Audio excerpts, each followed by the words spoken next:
Hello dear students, how are you.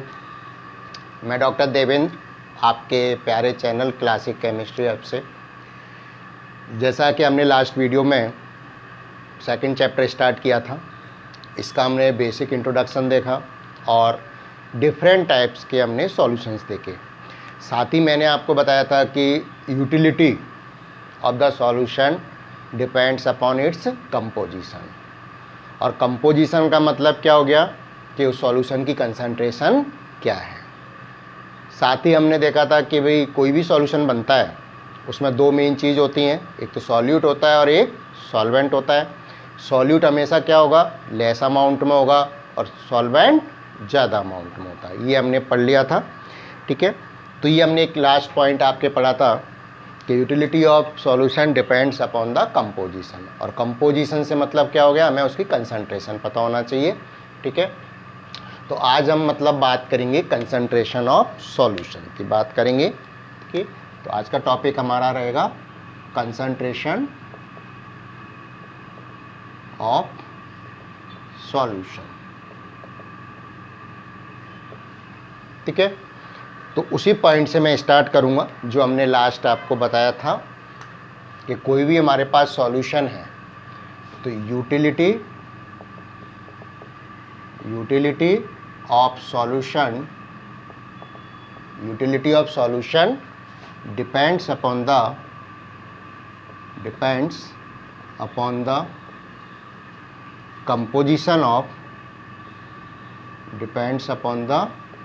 composition of solution, ठीक है। और कंपोजिशन का मतलब क्या हो गया, कंसंट्रेशन। तो अपन लिख सकते हैं कि composition of solution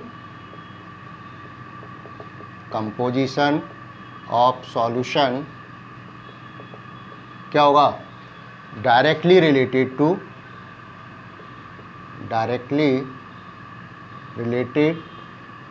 to the concentration of solution. यानी कंपोजिशन किससे रिलेटेड हो गया, कंसंट्रेशन से रिलेटेड हो गया। तो हमें क्या निकालना है, मेन मतलब कंसंट्रेशन ऑफ सॉल्यूशन, वही अपन बात कर रहे हैं यहाँ पर। तो सॉल्यूशन की कंसंट्रेशन को रिप्रेजेंट करने के लिए बहुत सारी यूनिट है यहाँ पर। आपने 11th में भी पढ़ा होगा, जो आपके फर्स्ट चैप्टर था बेसिक कंसेप्ट ऑफ केमिस्ट्री, उसमें आपने मोल्स के बारे में पढ़ा, वहाँ पर भी आपने पढ़ा था। थोड़ा सा मैं ब्रीफ करते हुए यहाँ पर अपन आगे बढ़ेंगे, ठीक है। तो अगर अपन बात करें, there is various units to represent the concentration of solution। बहुत सारी यूनिट हैं कंसंट्रेशन ऑफ सॉल्यूशन के रिप्रेजेंट करने के लिए, तो वन बाई वन अपन पढ़ेंगे, ठीक है। कुछ यूनिट्स अपन आज इस वीडियो में डिस्कस करेंगे, कुछ एक नेक्स्ट वीडियो में करेंगे। तो इसको हम यूनिट्स वाले को 2 वीडियो में कंप्लीट करेंगे, ठीक है। तो क्या क्या यूनिट्स हैं वो हम देखते हैं, एक बार इसको कॉपी कर लीजिए आप। जो सिंपल कुछ यूनिट्स हैं वो तो हम अभी पढ़ लेंगे, और जो हमारे आगे तक काम आती हैं उनको थोड़ा सा हम डिटेल में पढ़ेंगे, ठीक है। तो अपनी यूनिट्स क्या क्या हैं, क्योंकि हमने पढ़ा था सॉल्यूशन, आपका 9 टाइप्स के सॉल्यूशन पढ़े थे, जिसमें आपके सॉलिड में भी सॉल्यूशन बना सकता है, गैस में भी बना सकता है ना, सॉलिड लिक्विड में भी बना सकता है, सॉलिड गैस में भी बना सकता है। तो उसी बेसिस पे हम कंसंट्रेशन की बात करते हैं। तो एक तो आपके जो फर्स्ट आपके होगा वेट परसेंटेज, यानी सॉलिड का अपन वेट निकाल सकते हैं। एक अपना होता है वॉल्यूम वेट परसेंटेज, या अपन ऐसा कर लीजिए कि वेट वॉल्यूम परसेंटेज, ठीक है। एक अपना क्या हो सकता है, वॉल्यूम परसेंटेज।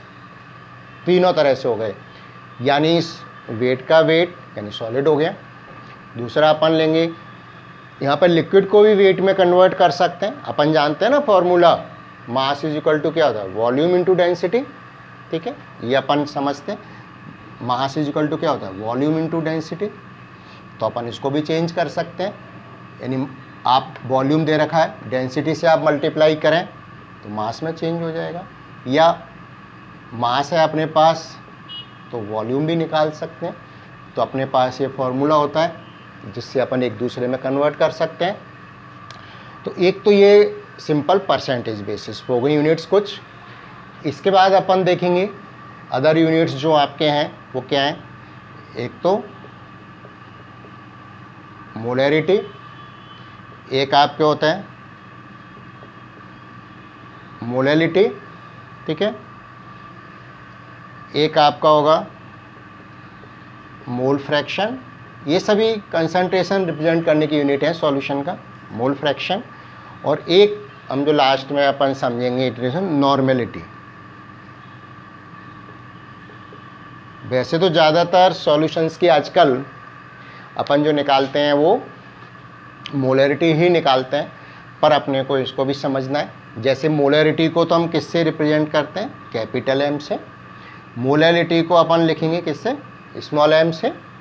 मोल फ्रैक्शन को लिखते हैं अपन एक्स से, ठीक है, और नॉर्मेलिटी को लिखेंगे अपन कैपिटल एन से। तो 1 बाई 1 करके हम इसको समझते हैं, ठीक है। सबसे पहले अपन वेट परसेंटेज। तो इसका मतलब क्या हुआ कि अगर हमारे पास दोनों ही solute and solvent both are solid, दोनों ही हमारे पास सॉलिड हैं, तो अपन क्या निकालते हैं, उसका वेट परसेंटेज निकालते हैं, ठीक है। तो इसका मतलब क्या हो गया, परसेंटेज, ये अपन यहाँ पर कौन सा निकाल रहे हैं बेटा, फर्स्ट वाला अपन ले रहे हैं यहाँ पर, ये वेट परसेंटेज, ठीक है। एक एक करके अपन देखेंगे। तो ये फर्स्ट वाला अपन ले रहे हैं, तो इसका मतलब क्या हो गया कि percentage of solute in solvent by wait और बाई मास, ठीक है ना। अब जैसे मैंने आपको कहा कि 10%, मान लो मैंने आपको कहा कि 20% कॉपर, ठीक है, 20% copper present in a brass sample, ठीक है। हमारे पास जैसे मैं एग्जाम्पल ले चुका हूँ पहले ये, तो इसलिए मैं इसको बता रहा हूँ। साथ ही साथ अपन क्या इसके इस तरह से एग्जाम्पल भी बताते चलेंगे, मैं फॉर्मूला भी लिख दूंगा अभी। 20% copper present in a brass sample by mass या बाई वेट, ठीक है। what will be the mass of या वेट। अपन देखते हैं जनरली अर्थ पर निकालते हैं तो मास और वेट सेम हो जाएगा, क्योंकि ग्रेविटेशनल फोर्स 1 होता है अपना, ठीक है। ये अपन जानते ही हैं, फॉर्मूला पहले भी मैंने आपको बताया है कि W क्या होता है, m इंटू जी। जी क्या है, ग्रेविटी है। तो अर्थ पे आपने ग्रेविटी देखें तो क्या हो गया, 1 है। तो जनरली मास और वेट क्या होंगे, बराबर होंगे, इसलिए अपन ये लिख रहे हैं, ठीक है। तो what will be the mass और weight of copper in the brass sample, ठीक है ना। तो ये तो बहुत सिंपल, वैसे ही निकाल सकते हैं अपन, ग्राम में इसको रिप्रेजेंट करेंगे, ठीक है। तो वैसे फॉर्मूला आपका देखा जाए तो क्या होता है, परसेंटेज का मतलब तो क्या हो गया कि सॉल्यूशन का वेट हो गया, क्लियर। तो अगर अपने को ये निकालना है तो फॉर्मूला क्या होगा, weight of solute upon weight of solution. इस तरह से फॉर्मूले निकालेंगे अपन, weight of solute upon weight of solution into 100, ये परसेंटेज होती है। ठीक है, तो अगर सॉल्यूशन का वेट अपन टोटल क्या माने, 100 माने, तो इसका मतलब क्या हो गया कि ब्रास का सैंपल का वेट तो कितना हो गया, 100 हो गया, और 20% है, इसका मतलब कॉपर का वेट कितना हो गया, 20 हो गया। तो अगर आप निकालेंगे कॉपर का वेट तो क्या हुआ, वेट ऑफ मान लीजिए 20 है, ये 100, ये 100, तो कितना हो गया आपके 20 ग्राम ना। तो इस तरह से आप किसी भी सैंपल के लिए वेट बाई वेट परसेंटेज निकाल सकते हैं। तो जो भी परसेंटेज है उतना ही उसका क्या होगा, ग्राम में वेट हो जाएगा। ठीक है, तो ये तो क्या हुआ अपना वेट बाई वेट परसेंटेज, ये फर्स्ट हो गया। आपको इसको कॉपी कर लीजिए, फिर हम सेकंड बताते हैं। आज हम इस वीडियो में फर्स्ट आपके 3 ले रहे हैं, बाकी के फिर हम नेक्स्ट वीडियो में लेंगे। सेकंड वाला आप देखिए, सिमिलर बिल्कुल। अगर आपको एक समझ में आ गया तो इजीली आप क्या है दूसरे भी निकाल लेंगे, कुछ नहीं है इसमें। जैसे सेकंड आपका क्या है,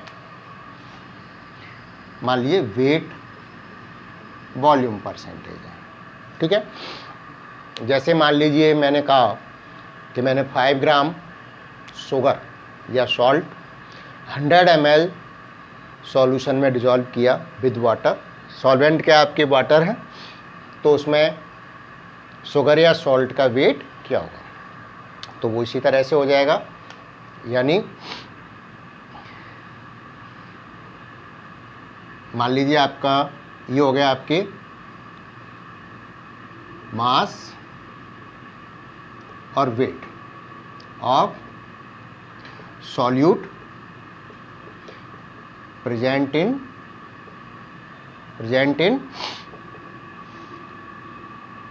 100 ml सॉल्यूशन। परसेंटेज में ले रहे हैं तो 100 ml सॉल्यूशन में ले रहे हैं। ठीक है, अब मैंने आपको कहा मान लीजिए कि हमने 15 gram sugar 15 gram sugar dissolved इन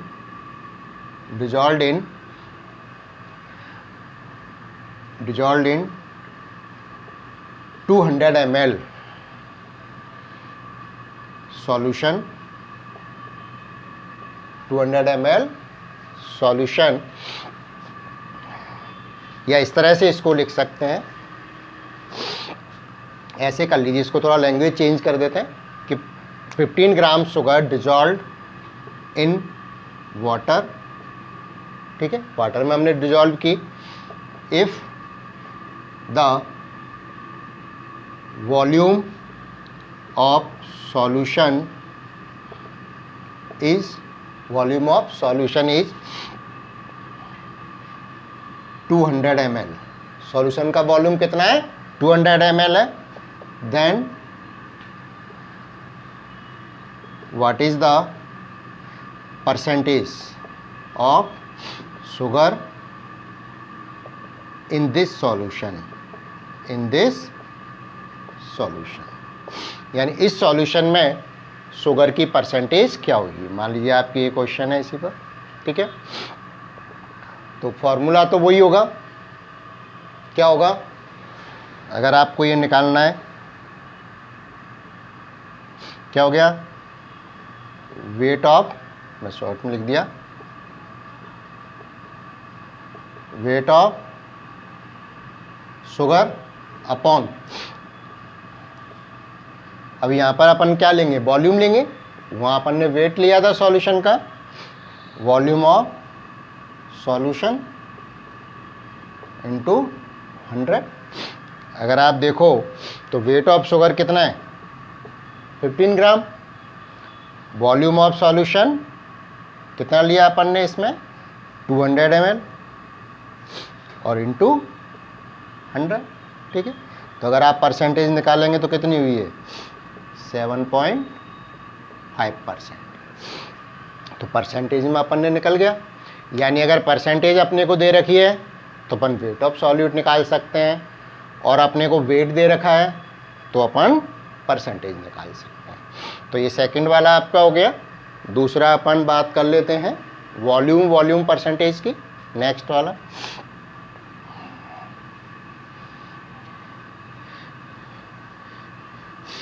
देखिए नेक्स्ट वॉल्यूम परसेंटेज वाला भी अपन बात करते हैं यहाँ पर। नेक्स्ट आपकी है वॉल्यूम परसेंटेज, ठीक है ना। तो इसका मतलब क्या हो गया कि कोई भी लिक्विड, इसमें हम जनरली क्या लेंगे, लिक्विड लेंगे या गैस होगा, क्योंकि लिक्विड और गैस का अपन क्या निकालते हैं, वॉल्यूम निकालते हैं। तो जनरली लिक्विड या गैस लेंगे। तो किस तरह से आप निकाल सकते हैं, देखिए कैसे निकालेंगे। मान लीजिए मैंने कहा आपको कि एल्कोहल है, एल्कोहल वाटर में डिजॉल्व कर रहे हैं, ठीक है ना। तो उस तरह से हो जाएगा। इसमें क्या हो गया, परसेंटेज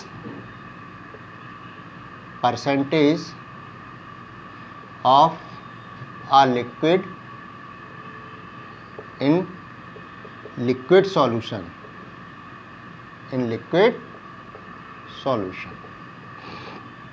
ठीक है ना। जैसे मान लीजिए किस तरह से होगा ये, volume of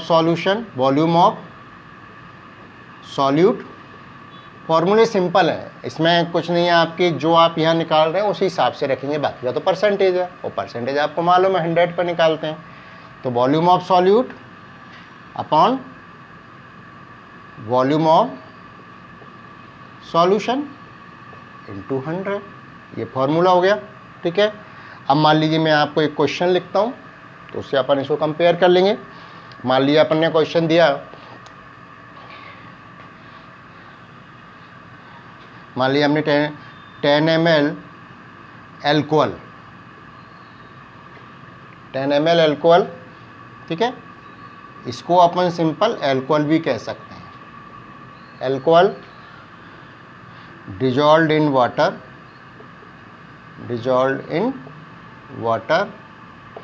if the volume of solution is 50 ml, volume of solution is 50 ml, then what will be the percentage of this solution, इस सॉल्यूशन की परसेंटेज क्या होगी। बहुत सिंपल है, निकाल सकते हो इजीली। फॉर्मूले में आप रखिए, क्या हो जाएगा, वॉल्यूम ऑफ सॉल्यूट, अब यहाँ पर क्या है अपना सॉल्यूट, क्या है, एल्कोहल है ना। तो अपन ने क्या रखा, 10 अपॉन वॉल्यूम ऑफ सॉल्यूशन कितना हो गया, 50 ml इंटू 100। 50 से 2 बार कट होगा, दैट मीन्स 20%। तो इसका मतलब क्या हो गया, 20% हो गया। क्लियर। और परसेंटेज दे रखी हो तो आप, जैसे मैंने पहले वाले में आपको बताया था, उससे आप वो निकाल सकते हैं, वेट निकाल सकते हैं, वॉल्यूम निकाल सकते हैं, कुछ भी आप निकाल सकते हैं। ठीक है, इसको कॉपी कर लीजिए। फिर अपन यहाँ पर मोलैरिटी के बारे में देखते हैं।